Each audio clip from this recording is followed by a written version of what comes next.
how you can experience these extraordinary sciences. We learnt about the different ways in which you can receive the initiation, what is darshan, and most importantly, the science of manifesting, creating and manifesting your reality, Kalpataru. And yesterday we had an amazing darshan of Gajamukha Anugraha Murti, where we were all blessed with Shiva Deeksha, and Swamiji blessed us all with Kalpataru, the science of creating our reality, manifesting our reality the way we would want it. Today is one step deeper. Yesterday we learned about the microcosm. Today we are going to be learning about the macrocosm. To understand about universe, to understand about Hindu cosmology, how does the Hindu cosmology function? And why is the universe out there related to you? How is the Brahmanda, the macrocosm, related to the Pindanda, the microcosm? Today we are going to venture out in the universe to understand about what is out there existing in the universe. Absolutely. It's quite exciting also, because you're going to be a lot about how to relate with the macrocosm, how you can learning about everything about the cosmos, have introduction about it. It's quite exciting. And the day 2 of Paramashivoham, the Paramashivoham level 3 program. Now let's start with learning about what is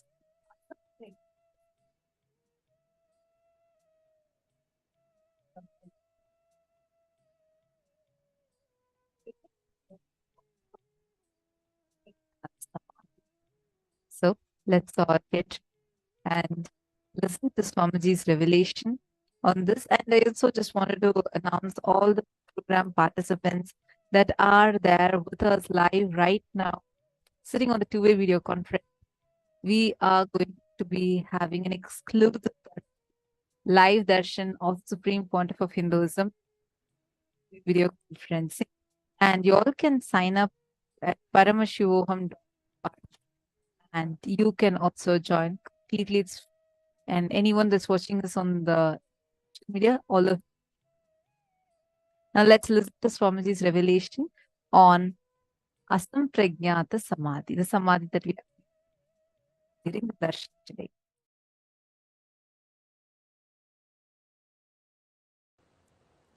Paramashiva's direct message from Kailasa. Listen. Conscious sovereignty.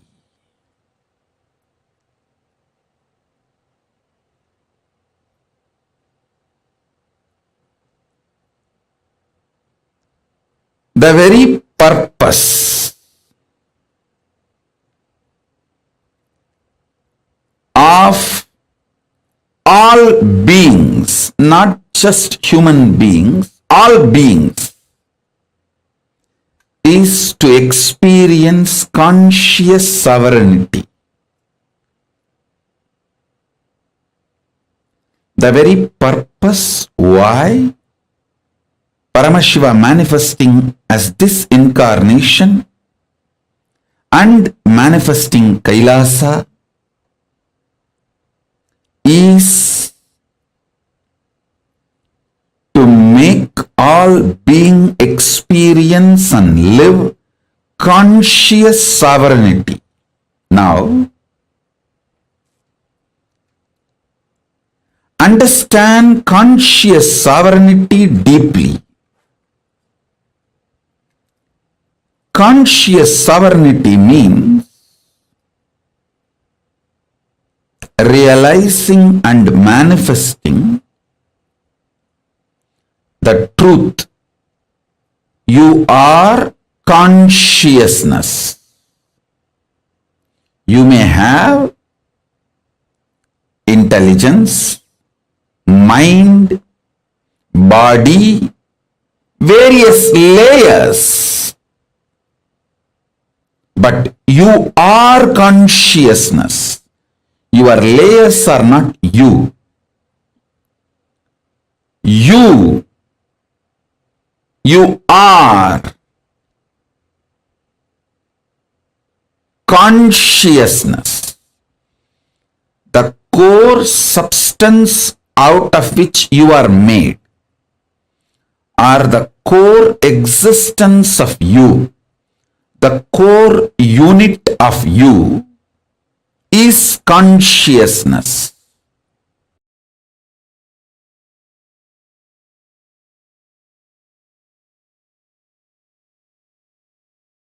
How many times you get into the car and start the car and drive almost 1 hour, you reach from home to the home to the office. Only after reaching the office and you park the car, you will realize, oh God, office has come. Means that full 1 hour, you only had chronological time, not psychological time. You are caught in your patterns, you are grinding, you are chewing your pet. Your inner space had only chronological time. It did not have psychological time or conscious time. You were not consciously living, alive. Every time you are ferocious with yourself and break a pattern, you gain consciousness. You get more consciousness, more psychological time, more aware, more alive. And when you hit your inner space with powerful cognition, you just manifest powers. These are fundamental principles of existence and reality. These are fundamental principles of existence.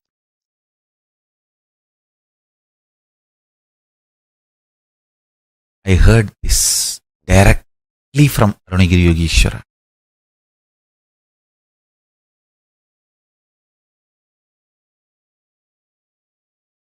So listen to this great truth.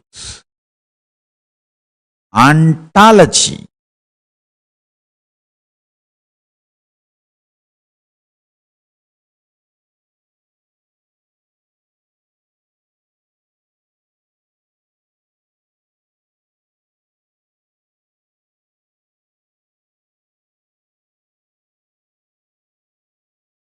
It's like a metaphysics of existence, beings.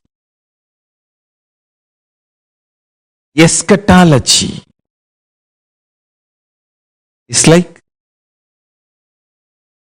the system of doctrines concerning last or final matters as death, judgment, the future state, etc.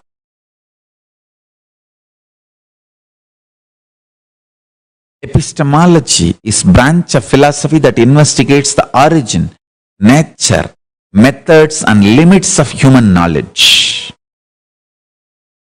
Axiology, the branch of philosophy dealing with values of those ethics, aesthetics or religion. Now, one by one, I'll map. The ontology of Paramashivam Jnana. Listen carefully, intensely.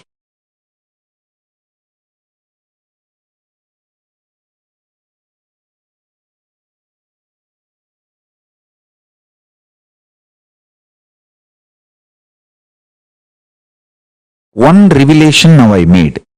If you decide to change your inner space, your outer reality changes drastically, shockingly. That's what we call miracles. In the field of metaphysics, miracles are no more miracles. It is a simple science. You can cause it. When you can cause it, it is effect of the cause. When you don't know the cause, only effect is there, you call it as miracles. Or sometimes accidents. Here, in the field of Paramashiva ontology, there is no miracles, there is no accidents, there is no coincidence. There is only cause and effect. You change your inner space, you manifest miracles. And everything manifests, just falls so beautiful around you.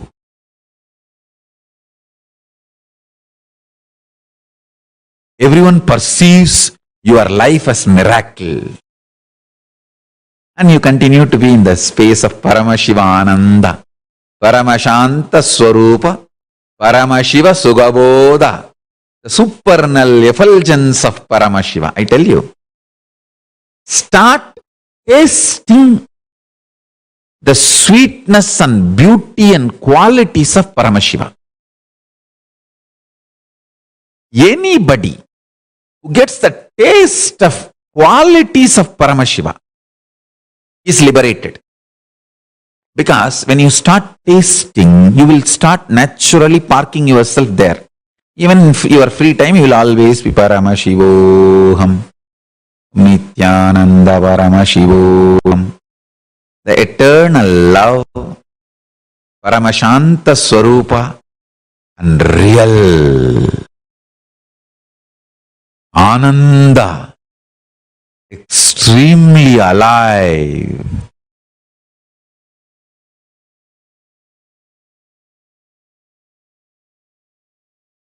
I tell you,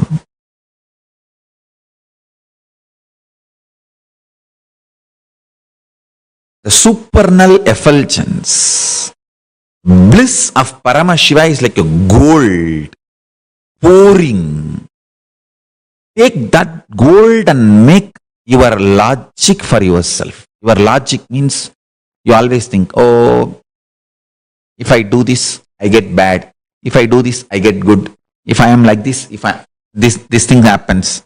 If I am having this mood, this is what will be today's result. If I am having this mood, this is what will be my life. That logic which goes on connecting your internal, external happenings and keeps it as your memory.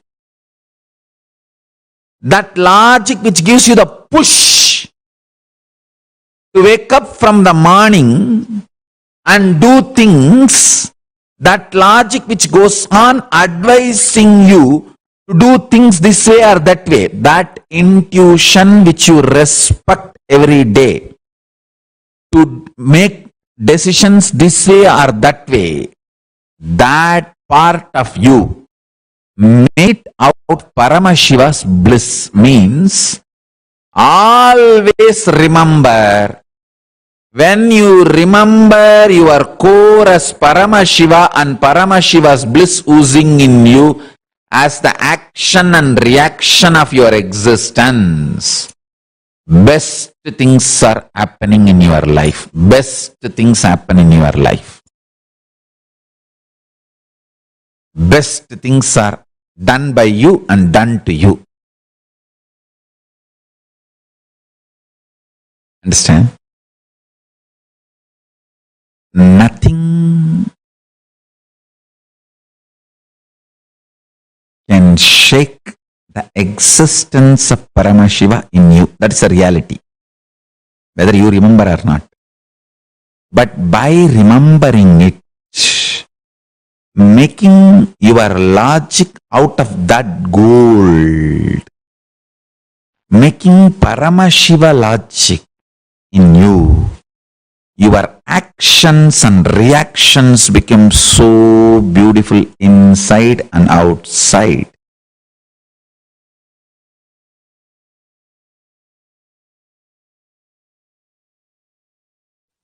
Listen. Whether the individual problems you are facing, your personal health related issues, or the whole world health related issues,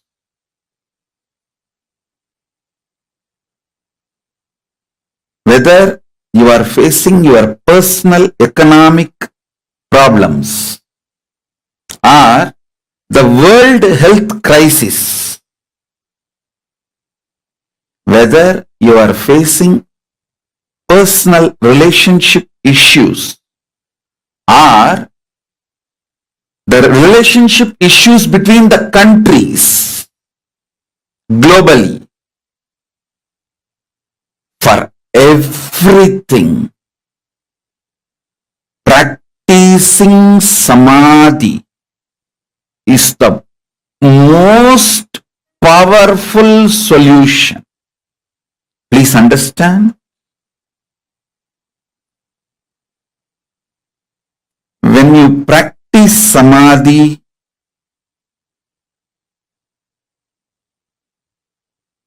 everything in your control becomes conscious, powerful, right and best for you and for the world.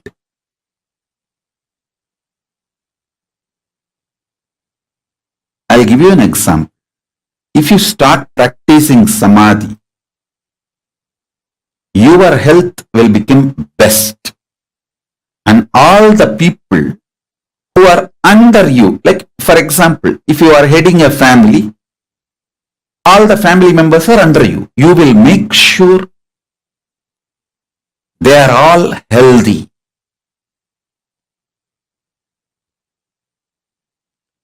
If you practice samadhi, you will keep your relationship with you best, and everyone who is under you, around you, all their relationships best.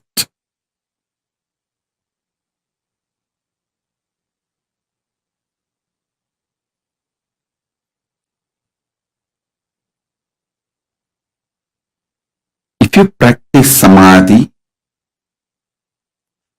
you will keep yourself highly conscious. See, unconscious blind spots, which is responsible for almost all the problems in our life, will be eliminated.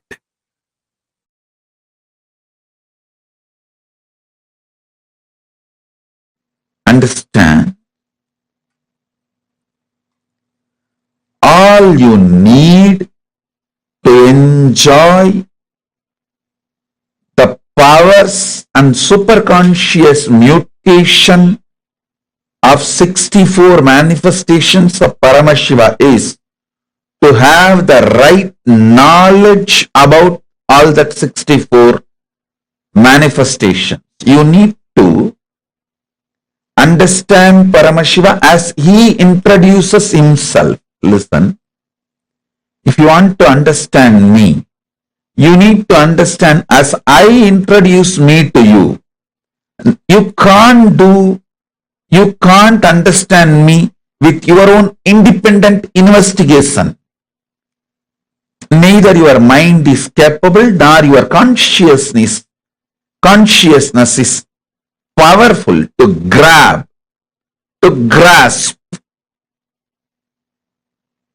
my existence as it is. You can only understand my existence as per my introduction. Same way, you can understand Paramashiva only based on his own introduction. Understanding him based on his own introduction awakens something called Shraddha in you, not faith. Faith is poor word. Shraddha. And Shraddha breeds bhakti.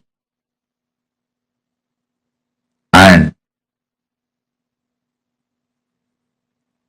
all the Ananta Kalyana Gunas, auspicious qualities of Paramashiva starts manifesting in you. Powers of Paramashiva starts manifesting in you.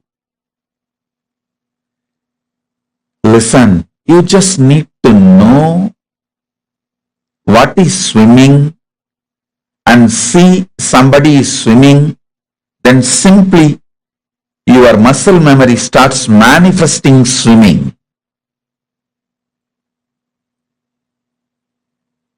Same way, you just need to know about the superconscious mutations of Paramashiva and see someone manifesting it. Your muscle memory, bioenergy, all will just pick up. And simply you will enjoy superconscious mutation of Paramashiva.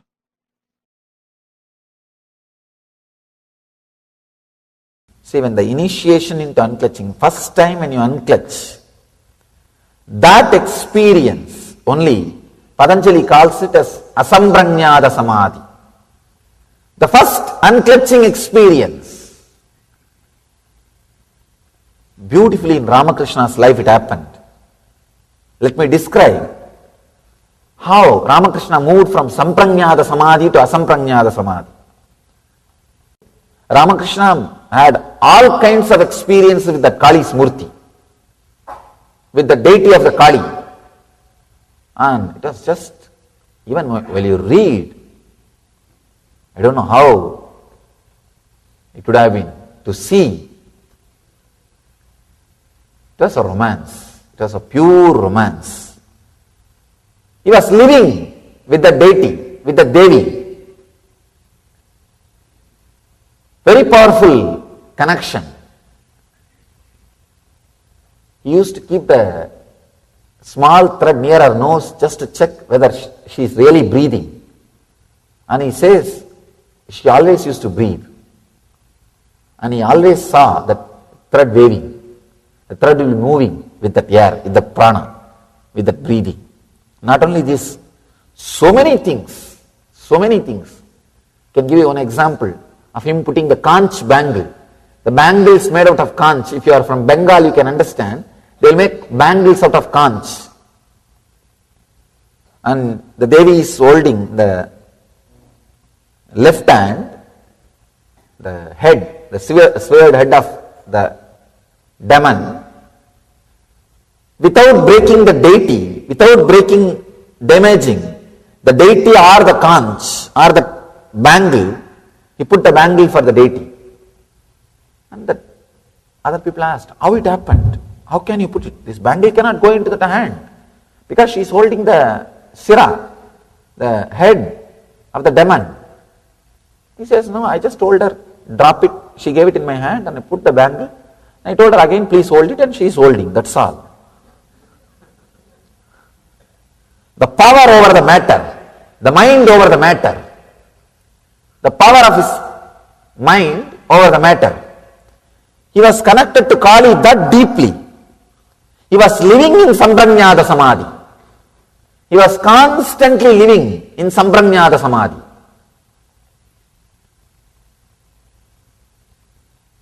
So now it is time, he has to move to the Asampranyada Samadhi. And one great monk, Totapuri, he came to the Kali temple. He is an enlightened sannyasi, great Vedanti. Naga means no clothes, no sleep. Their lifestyle will not be like a regular normal human beings. Naga Sampradaya sannyasi, very powerful lifestyle. He comes and initiates Ramakrishna. He says, now it is time for you to experience the next level of samadhi, beyond form. Come on, you need to have that unclutching, the cessation of the mind. What here Patanjali says, pratyayabhyasa purvaha virama, means all the mental function of clutching with the thoughts has to end. See, even if you are clutched with a Kali, it is a mental function. Please understand. Maybe highest level of function, high frequency level of function, but it is a mental function. You can experience in your life sometime, early morning when you are out of dream state, but you are not completely fully awake. That those few seconds you can see, you want to possess your body, but you can't move your body. You are out of your dream state, but you are not completely awake. That state means in between. You can see those few moments only, suddenly you will try to move your body with force. You will try to jump out and fall out of the bed. Even though it is the high frequency, almost the action's ending, it is an action. There is a clutching with the Kali. So, beautifully, Totaburi says, it is time you go beyond. You have to be initiated into Vedanta. You have to be initiated into next level Samadhi. This guy says, wait, I'll go and ask my mother's permission. I'll run. He ran. When Ramakrishna came back, he said, yes, my mother told me, I can go for this practice, you can teach me. Totaburi asked, you said you want to take permission from your mother, but you went inside the temple? Ramakrishna says, yes, that is what I meant. She is my mother. I am living with Kali. I asked her now. She said, please take it. Then Totaburi started laughing. Oh God. Totaburi could not understand. Ramakrishna is living with Kali.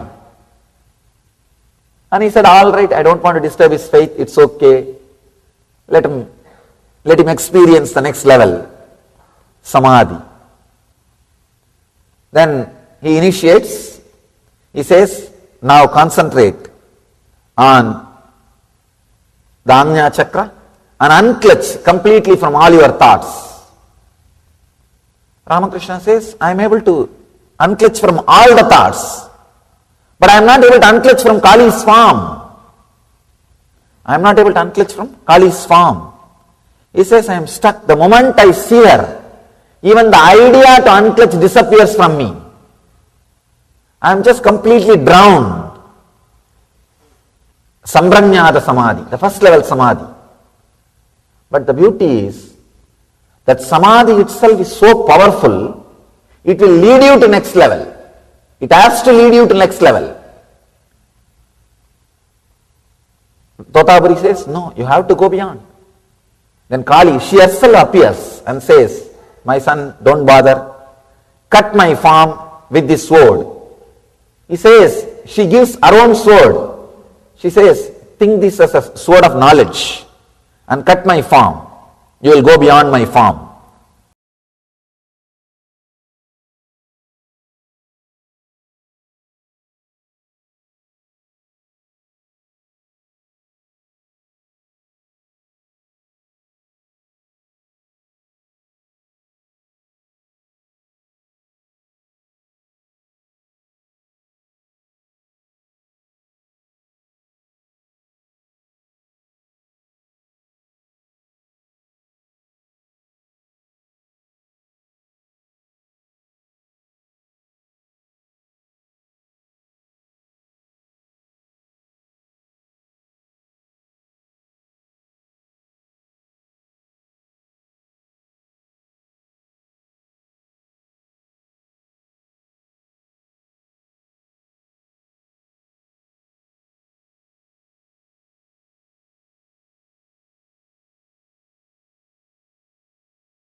Swamiji had so beautifully revealed to all of us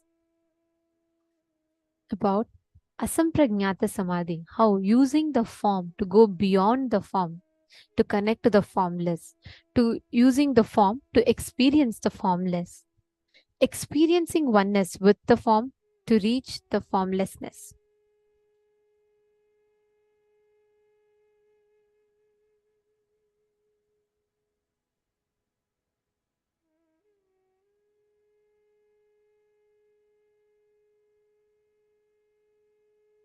All of us sitting here today, every one of us are receiving these extraordinary truths from Swamiji to understand and to go beyond. See, for us to experience the formlessness, right?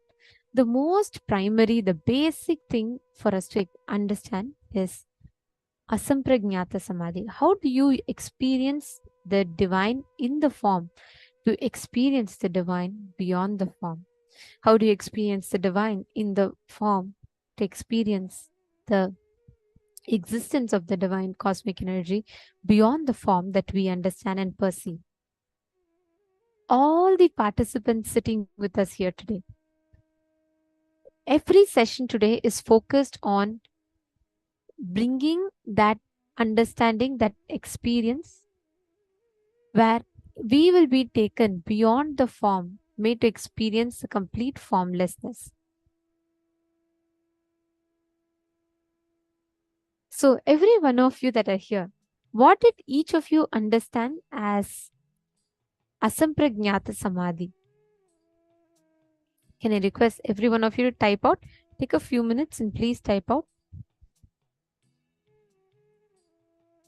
Ma Sneha Patil, Ma Chetna. Ma Sneha Patil, which place are you from, Ma? I also see someone joined as iPad. Can I please request all the participants to make sure that you're all having your full names put in the Zoom? Please make sure that each of your full names are posted. Yes, Nithyanandam. Swamiji had revealed to all of us here about how we can go beyond the form to experience the formless, how we can transcend beyond our idea of the form to experience the formlessness. Through the story of Sri Ramakrishna Paramahamsa, Swamiji had very beautifully explained that to us. I think for many of us, it'll be like, wow, what is Swamiji saying? Like Ramakrishna cut Kali's head, like the Kali's deity, and went beyond the form. See, understand, there also, it's again a very, very, very deep connection. It's not that does not mean that Krishna Paramahamsa is saying, okay, Kali does not exist or the deity does not exist. No.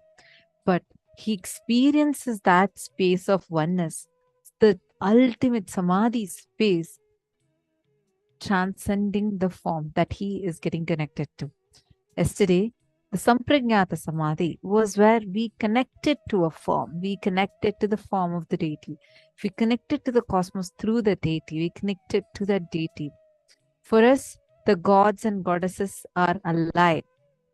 We see them as living deities, like they are living with us. We see them living. That is when we say Asampragnata Samadhi, it is going beyond that level connection. It is not just you're saying that, okay, you should live, see, the deities are there here only in the physical form, but we're saying that you would be able to experience oneness even beyond just this form. That's how Swamiji says, right? Swamiji is not just the 6-foot form that we all see. He's beyond that.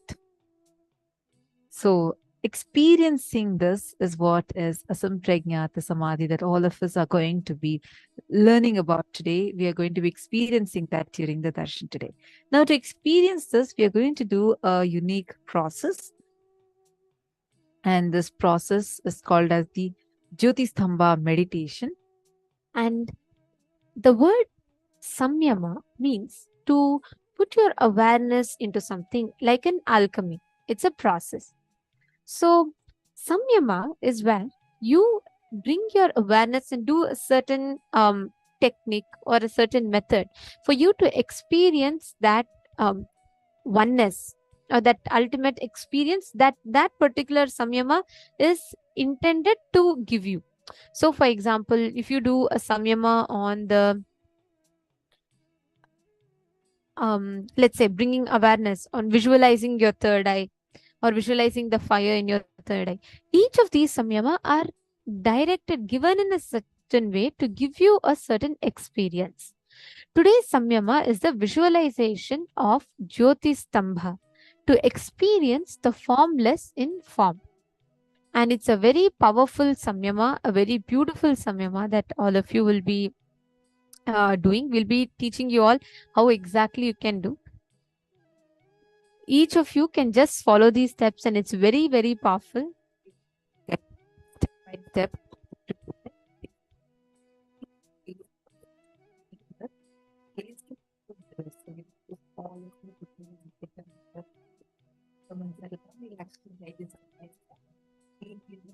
And sit down with the mirror.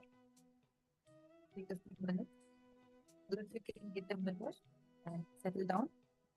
And we are going to be taking you all through what exactly you need to be doing and how exactly you are going to be following. We're going to be projecting the steps for all of you. But please get into the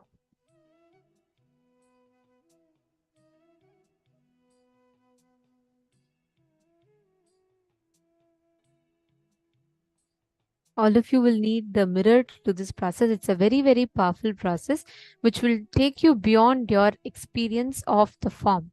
So this process is a very powerful one, and I request all the participants to please bring a mirror and please be seated.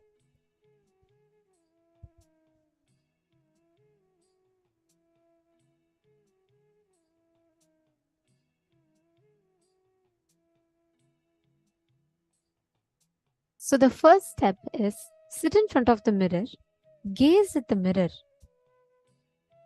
and gaze at your own reflection in the mirror.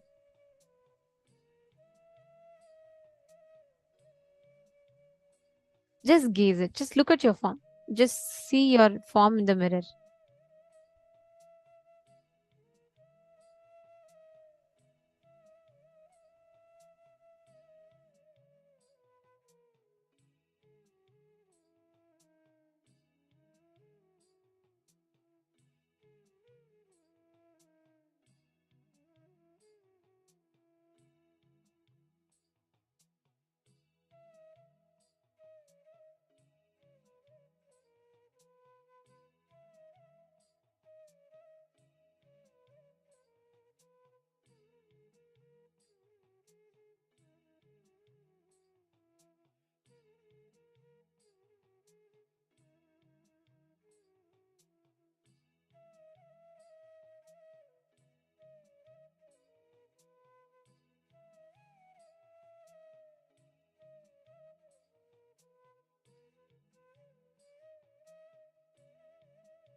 As you gaze into the mirror, you will see at about 7 minutes or so into the process, your reflection will lose its separate dimensions and paths. You will slowly see that your reflection will not be your full reflection.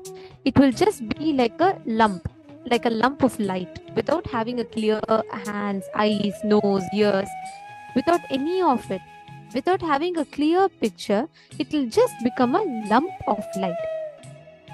Start gazing at that light intensely. Please hold the mirror. I request all the participants to do this intensely. A Zen Susan, Ma Pramila, Ma Yogamalar. Okay, Ma Yogamalar is holding. I request please have the mirror in front of you. Please gaze at the mirror. Intensely look into the mirror.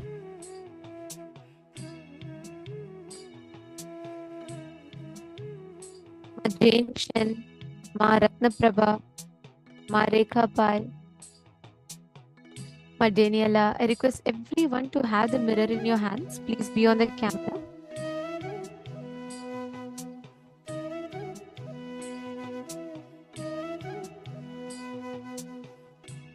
Intensely gaze at the mirror.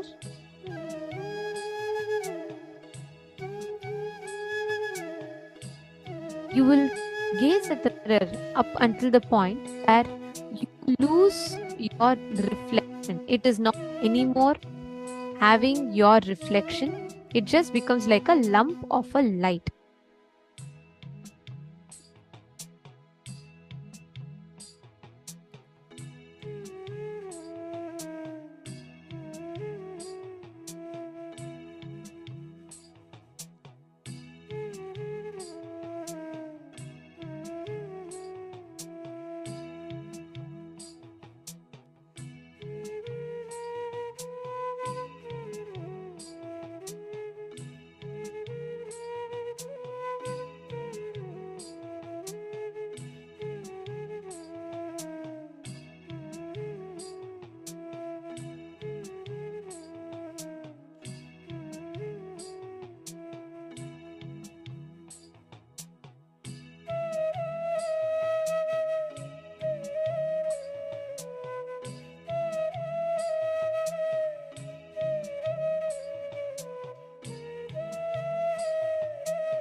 you will notice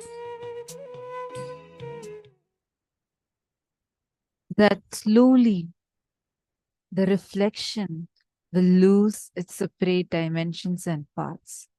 It will almost become like just a lump of light without having a clear hands, legs, head, without having a clear picture. It'll almost become like a lump of light. Gaze at the light intensely. The independent, definite shape on your form will just melt down.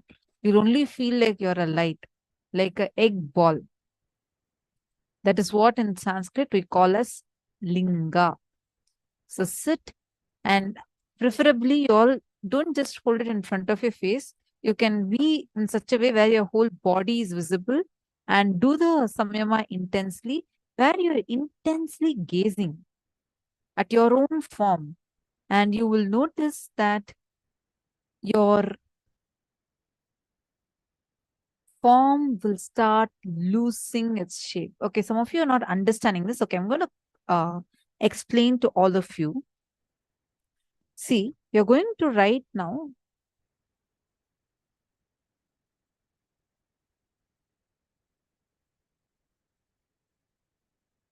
You're going to be standing in front of a mirror, preferably your whole body being visible. Stand in front of a mirror, and you're going to be intensely looking at your form. Just look at your eyes in the form. Don't move your eyes. Just look intensely at your form.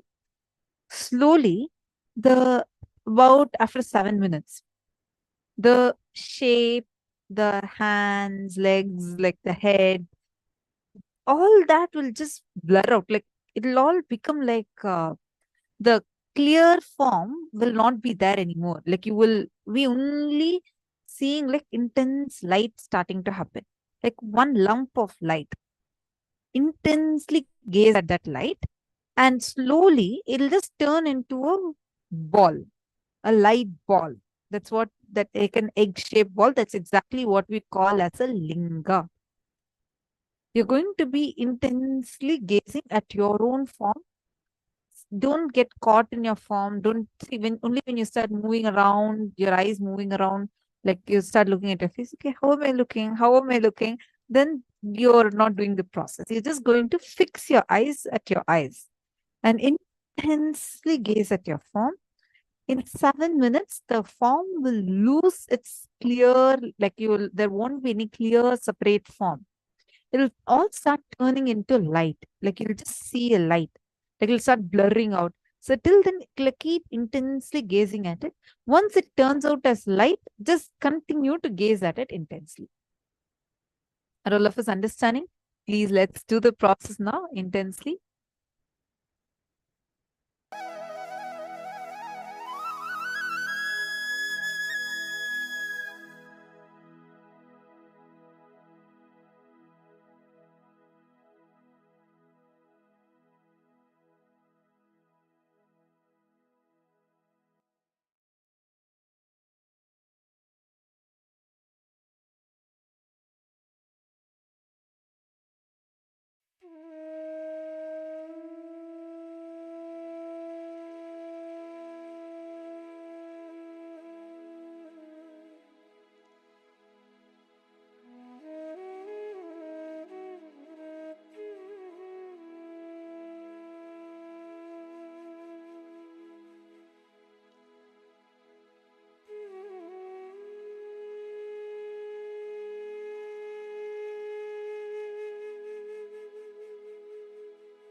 Very good. Continue doing it. Look at yourself intensely. See.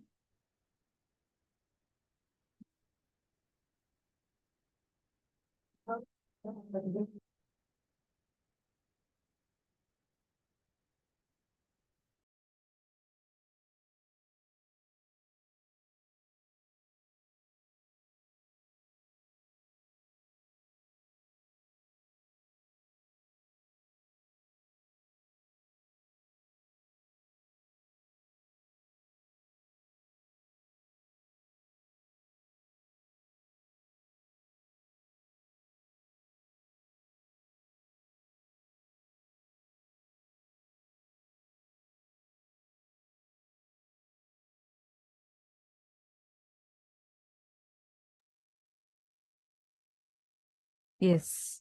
Wonderful. Ma Sneha Patel, just do not move. I see you're standing in front of a big mirror. Do not move. Just intensely look at your eyes. Slowly, slowly. That, and then you fix your eyes into your eyes. All other things around you will get blurred out. You'll just start seeing intense light. Wonderful, Ma Kixiao, Ma Chet. Great.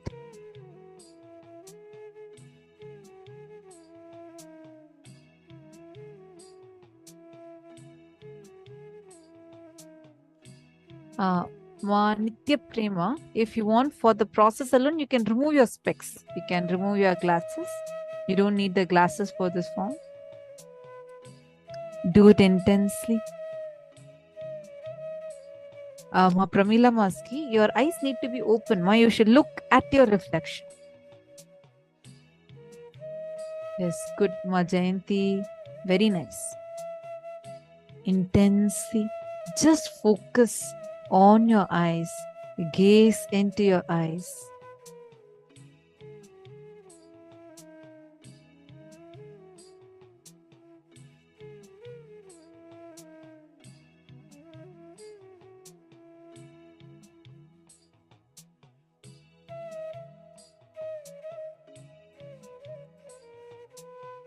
Wonderful.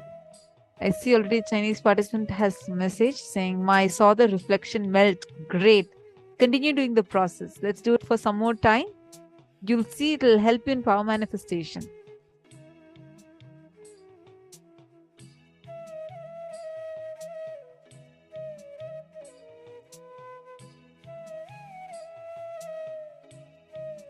Intensely stare at your reflection.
Please relax.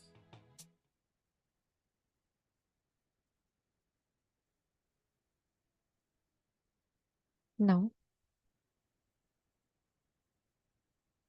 as you are seeing in the mirror, as you gaze in the mirror,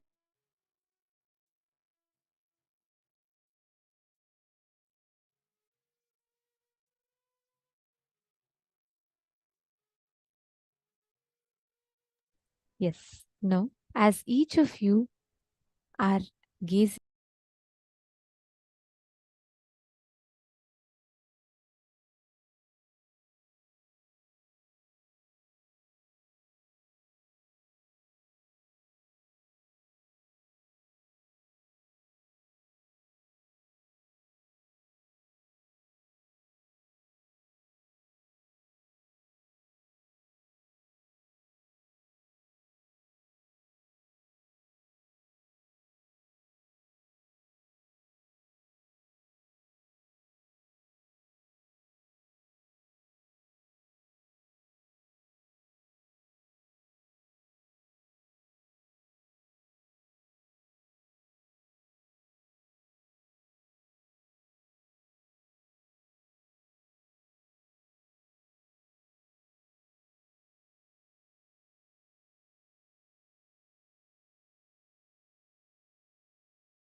Today, as all of you did this samyama, please understand, Swamiji explains beautifully, when you do the samyama on this light, the lingodbhava, this light is the supernal effulgence, which means all pervading, pervading everywhere, every place, every space, every different things that we see, every manifest and unmanifest forms both. And today, the samyama that all of you did just now, please understand, this will open you up to be able to see any hidden thoughts in another person's mind or any hidden treasure in any place. This samyama leads us to that experience because you are literally opening up yourself to that ultimate supernal effulgence, experiencing that intense connect with Paramashiva. Happening is you are connecting intensely to that all of us have that pure consciousness in us. And you're going beyond just your form. Whenever you remember yourself, you are Nityanandam, sorry, am I audible? Are all of you able to hear me? If you're all able to hear me, can you all put yes in the chat, please? Thank you. Thank you, Ma, Ratna Prabha. Thank you all. Okay. See, understand what is the samyama we just did, right? We have been sitting and looking intensely, gazing at our reflection, and then we slowly saw how the reflection just melted down. Whether it melted down into light or dark, that does not matter. Don't worry. I see one participant. Sorry, I'm not. If you could rename yourself in English, it'll be easier, Ma. I see your name in the Chinese script, so I'm not able to read it. See, don't worry about that. The point here is when you're intensely looking at your form, slowly, you're going to a point where you're going beyond, you're connecting with yourself beyond your form. This can help you look into anything. Swamiji says you'll be able to identify any hidden treasures. You can look at long distances. You can read someone else's mind. This opens you up to all those powers. This samyama opens you up to all those powers. You may have a question. So does that mean every time I want to access that power, I need to do it through the samyama? No. Swamiji's initiation is the key. He has done the tapas for us. The samyama only helps you, adds like an additional value to you. Like it's like a support system. But the way how the power manifestation happens is by the initiation that we have received from Swamiji. Are all of us clear with this? Now, you're going to do a very powerful technique. Listen carefully. You're going to scan someone else's mind. You can start off with, see, there are people in your life with who you would feel a lot of oneness with. Like you'll feel like a lot of completion with the other person. And you'll feel like, it might be your mother, it might be your father, it might be your best friend, anyone. You can call such people first and ask them to think of some image in their head, and like they can actually write down what image they're. And if possible, they can keep looking at it because our mind will keep changing. Even if I say dog, by the time I complete the word dog, in matter of few seconds, you have thought of 10 different dogs, right? Like our mind it'll keep jumping. So you can ask them, just keep an image in front of you and just look at that image.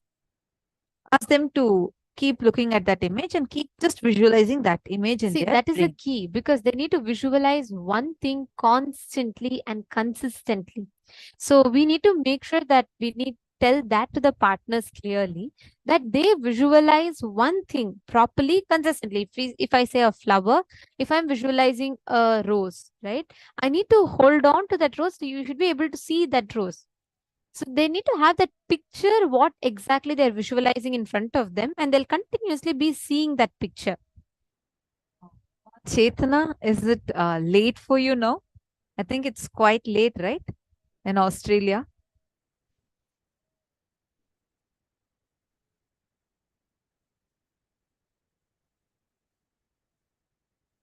Okay, almost 1 a.m. But nice to see you're sitting up. That's wonderful. And Ma Sneha Patil is also beautifully sitting up. Ma Sneha, is it possible for you to come in front of the camera, like lower your camera a bit? I only see till here. See, very nice. Both of you sincerely sitting up. If you both know each other, maybe you both can start manifesting with each other. Just do this. It'll even freshen you up a little more. Now you're going to do a few rounds. Okay, I'm going to give an example for everyone. Taking the example of Ma Sneha Patil and Ma Chetana. I'm just giving an example. So now let's say Ma Chetana and Ma Sneha are pairing up with each other. It's actually quite late for them, and it's lovely to see them sit up and do the steps very intensely. So now let's say Ma Chetana is saying, okay, I'm going to visualize an image. Ma Sneha, you can scan me, and you can read what image exactly I'm holding. You can see what is that. So Ma Chetana is going to first write down what image it is. Let's say she's going to be visualizing a picture of a ship. A ship can now be a huge cruise ship. You can be visualizing an ancient time ship. Or you can be visualizing Titanic. You can be visualizing anything, right? So instead, what you're going to be doing is Ma Chetana is going to take a picture. Maybe you can go to a picture on your mobile. You're going to just be looking at that, and you're going to be visualizing that. On the other hand, Ma Sneha will not know what image exactly you're holding. You're not going to show to her. You're not going to tell her anything. She's just going to connect with Swamiji. And now that Samyama she just did, right? She's just going to now chant the Mahavakya and just look at you with all her three eyes. She'll look at you and she's going to see what exact image you're having, what you're thinking of. You'll actually, Ma Sneha, you'll actually be able to see it. Whatever is coming for you, type it and send it to her. And Ma Chetana, you can verify, okay, if the image scan is right or whatever, what percent is right. And then again, switch roles. Then Ma Sneha will be thinking of an image and Ma Chetana is going to be scanning. Do at least 5 rounds like this. We will give you all time, but you all are going to be pairing up with your partners and you can scan what image they are thinking of. Please make sure you are having you're able to do at least 5 rounds. Do it like keep just maximum with one question. You can only be for 3 minutes. And at any given point of time, only one person should be thinking of the image and the other person should be scanning. Like, for example, when she is thinking of an image, let's say she is going to be visualizing an image of a cow. So now she's going to be having a picture of a cow in front of her and she's going to be seeing that. And I'm not supposed to see that image, right? I'm going to be connecting to Swamiji, chanting the Mahavakya. So visualize that pure light, like you just did the samyama on light. Just do the samyama, that lump of light that you just saw. And see through all your 3 eyes, just look at her. And I'm going to be seeing her. And I'm going to exactly see what image she is visualizing. And then I'll type that image and I'll show to her. I'll describe that image. It will appear in your inner space. See, when you close your eyes, what is inside of you is the inner space. And you will be able to clearly see it. You just need to do one thing. You should not let your thoughts interfere. You just need to manifest the experience, unclutching inside of you. So if Ma Sneha is scanning Ma Chetana, Ma Sneha should not let any thoughts interfere. Okay, what will Ma Chetana think? I think she might be thinking about this. No, just when you see the other person, it's important that you see the other person. So when you see the other person, your inner space will show you what exactly the other person is thinking. So Ma Chetana, you should be continuously looking at the photo that you want her to scan. Okay. So, Ma Mary Long, yes, all of you also can connect to your partners and manifest, Ma Joyce Liang, and each of you connect your partners, sit now and intensely manifest. Okay, you will be able to clearly see it appearing in your inner space. Just unclutch, and when you unclutch, what experience happens inside of you? Describe it. The secret for this is how unclutched you are, not letting any thoughts in your inner space. That's why we did the samyama. All of you just focus on unclutching and just chant the Mahavakya. You will simply be able to see it. And I cannot scan her more than 3 minutes. Maximum time even to tell the answer should be only 3 minutes. If you're not getting within the 3 minutes, go to the next question. Then we'll switch. So I'll be visualizing something and she is going to be scanning. Then again, we'll switch. So this should be 3 minute cycle. And we are going to do this for 21 minutes. Ready? Shall we start? Please chant the Mahavakya. Chaitanya is asking, do we keep our eyes open or closed? You can actually keep your eyes open also and see, Ma. You can open your eyes and you can just look intensely with all the three eyes at the other person. So how do you look through all the three eyes? You can just basically put your awareness and be unclutched. That's all. You don't need to do anything special process for this. You just make sure that there are no thoughts that are interfering. That's very important. Every time a thought hits your space, it's literally like distracting you. It's like a clear water. Every time you throw a stone inside the water, the mud gets unsettled, right? They all come up. Same way, every time a thought hits, your inner space gets disturbed. So just make sure you're completely unclutching.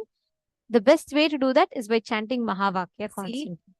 One thing, when we say look through all your three eyes, consciously you see like how you feel like you're looking through both your eyes, right? Like you close your eye, one eye, then you feel like you're looking through one eye only. Like that consciously now feel that you're looking through all your three eyes. Like all your three eyes you should be looking through. Make it like it's a conscious decision of yours. Feel as if you're looking through all your three eyes and intensely look at the other person. Are all of us clear? The key here is to do the round 3 minutes only. At a time, only for 3 minutes. Check your time, start your 3-minute timer and switch. Again, 3 minutes, switch. 3 minutes, switch. Within the 3 minutes, you should scan and identify what the person is thinking of. Ready? Please start. And no giving hints.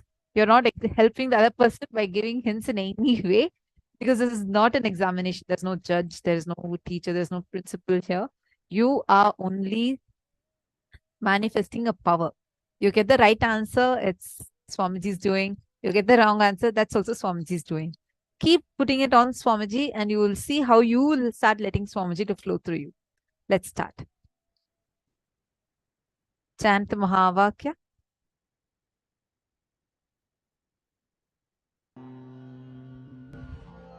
Om Nithyananda Paramashivoham.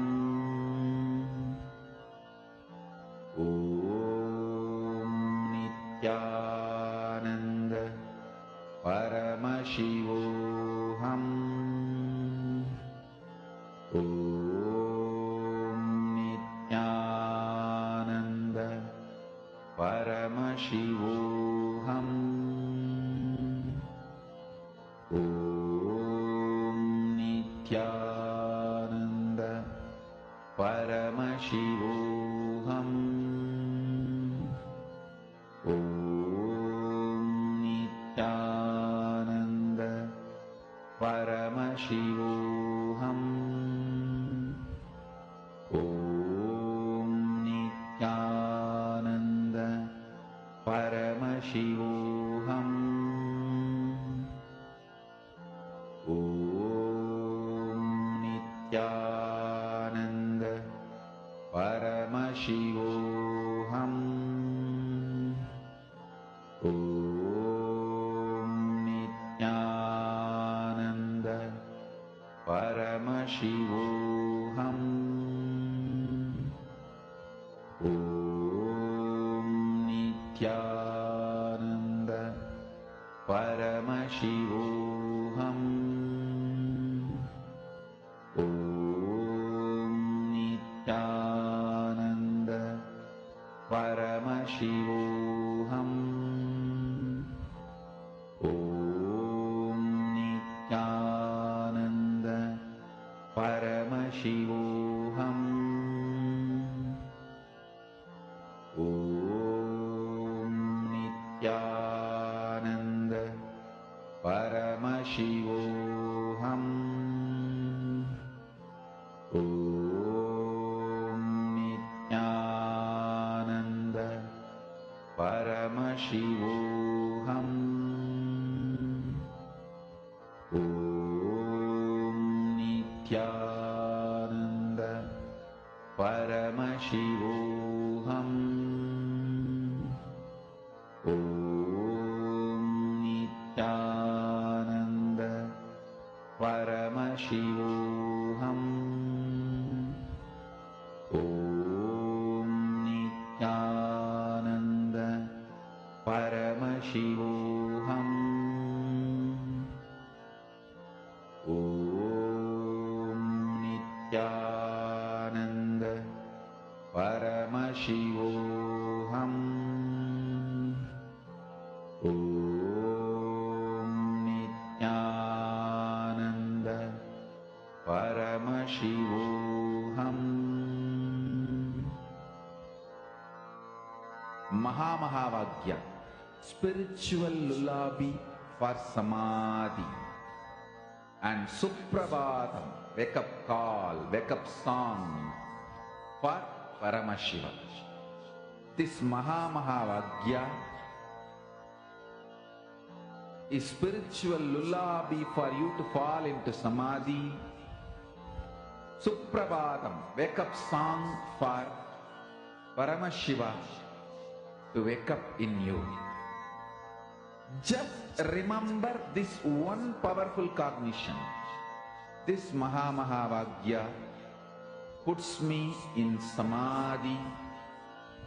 This is spiritual lullaby for samadhi. And Suprabhatam, wake up song for Paramashiva in me. For Paramashiva to manifest. With this one spiritual powerful cognition, chant this Mahamahavagya.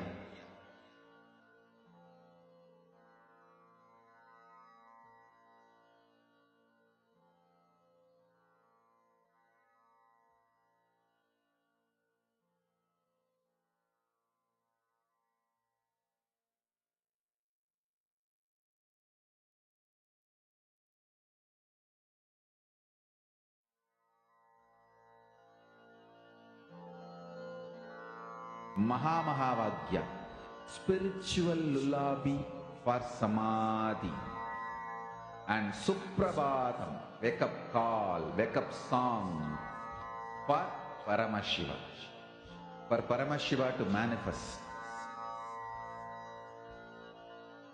With this one spiritual powerful cognition, chant this Mahamahavagya. Om Nithyananda Paramashivoham. Om Nithyananda Paramashivoham. Om Nithyananda Paramashivoham. Om Nithyananda Paramashivoham. Om Nithyananda Paramashivoham. Om Nithyananda Paramashivoham. Om Nithyananda Paramashivoham.